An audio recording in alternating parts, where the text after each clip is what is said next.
So guys, welcome to our channel once again. In today's video on our JAMB CRK exam revision series, we have here these 20 JAMB repeated questions to answer on the topic justification by faith. So guys, this video will be about meaning and basic conditions for justification. So in short, to stay till the end of this video, let's go ahead and start with the first question here. It says, the Christian's concept of justification is that A. Through his knowledge, man can now do what is pleasing to God. B. By one's efforts in keeping the law, man is now perfect before God. C. Through faith in Jesus, the sinner is now regarded by God as guiltless. D. By his natural wisdom, a sinner could be reconciled with God. So guys, the answer to this question is option C here. Through faith in Jesus, the sinner is now regarded by God as guiltless. So that's it for this question. Let's go ahead and check out the next question, guys. So we have here question number 2. It says, according to Romans, justification is by faith through A. Obedience to the law. B.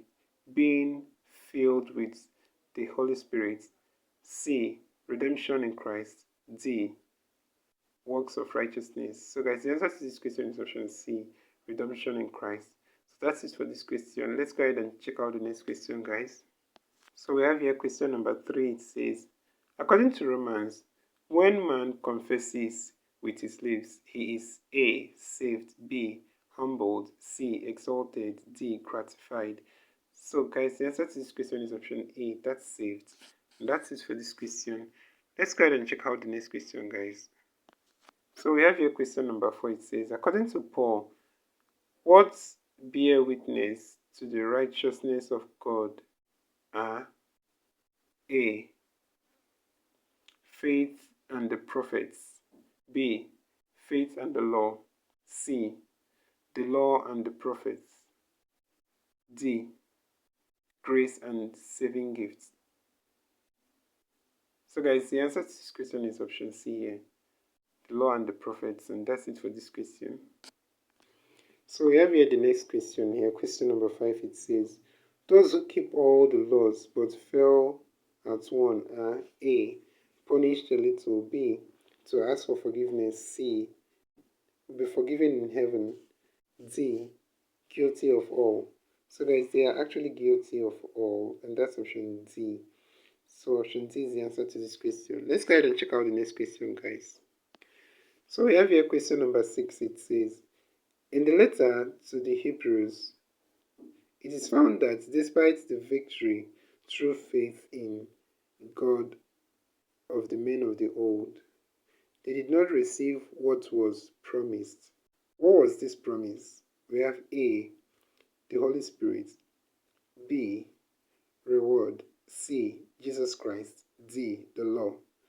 So guys, the answer to this question is option C, that's Jesus Christ.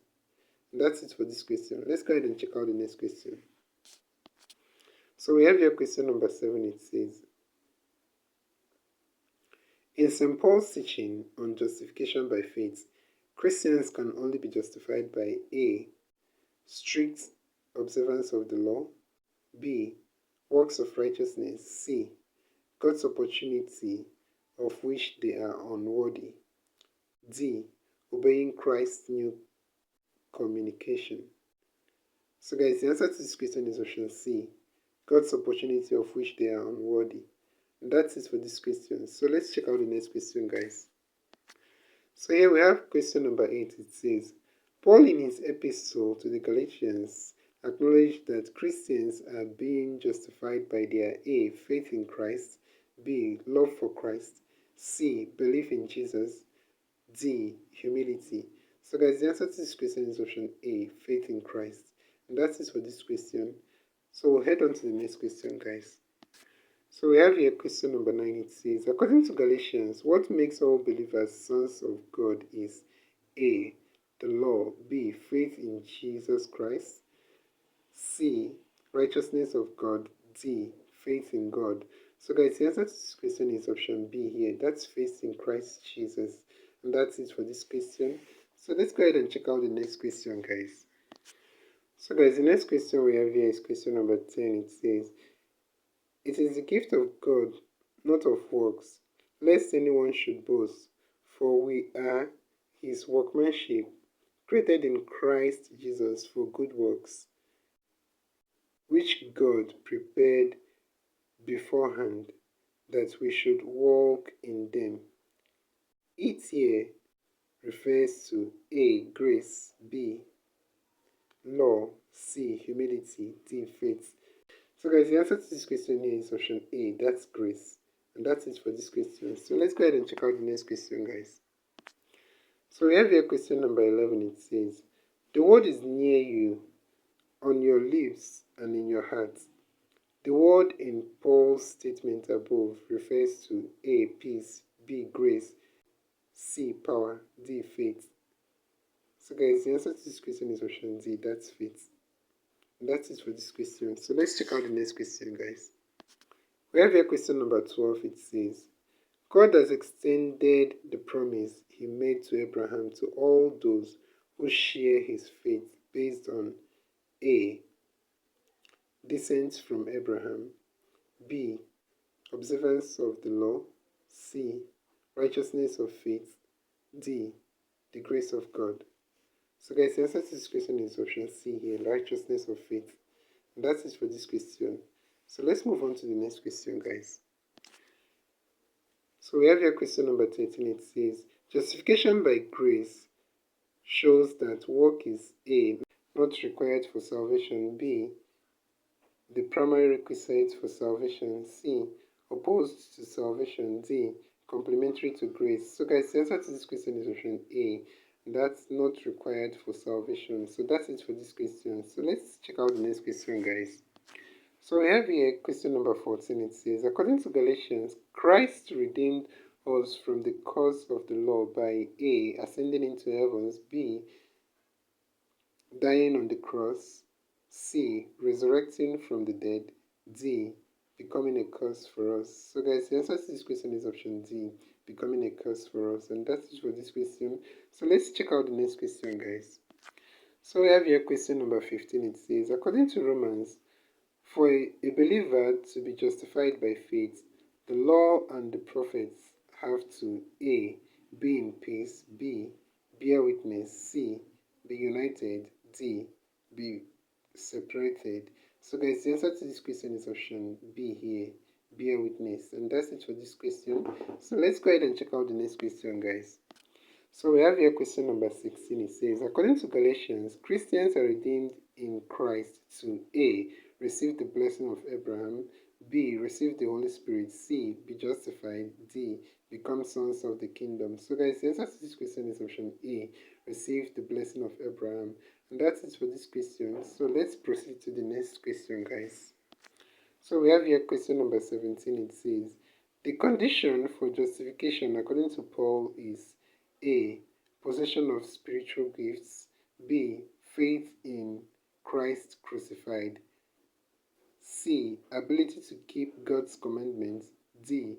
Merit and favor."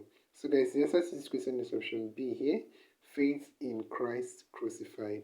And that's it for this question. So let's check out the next question together, guys. So we have here question number 18. It says, "The Christian concept of justification is that A. By his natural wisdom, a sinner could be reconciled to God. B. By one's efforts in keeping the law, man is perfect before God. C. Through his own knowledge, man can do what is pleasing to God. D. Through faith in Christ, the sinner is regarded as guiltless before God." So guys, the obvious answer to this question is option D. And that's it for this question. So let's head on to the next question, guys.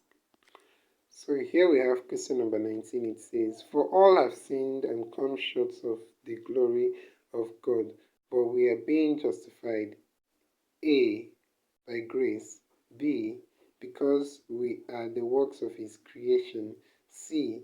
Through the works of our hands, D. By keeping God's commandments." So guys, the answer to this question is option A, by grace. And that's it for this question. So let's go ahead and check out the next and last question, guys.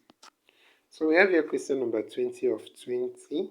It says, according to Paul in his letter to the Galatians, one is justified by A, love for the neighbor, B, love for God, C, faith in Jesus Christ, D, works of the law.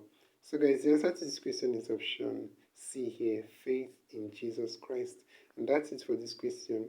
So this is where we'll end this video for today, guys. If you enjoyed this lesson, please give it a thumbs up. Don't forget to subscribe to this channel if you're not yet a subscriber. Also, if you have any specific question regarding this video, you can drop your question in the comment section below and we'll be sure to give you a response. So finally, guys, we want to encourage you to join our YouTube channel community where we post major updates on JAMB examinations. You can join this channel community by hitting the join button below and we'll see you right there. Thank you once again for watching this video and see you on the next one.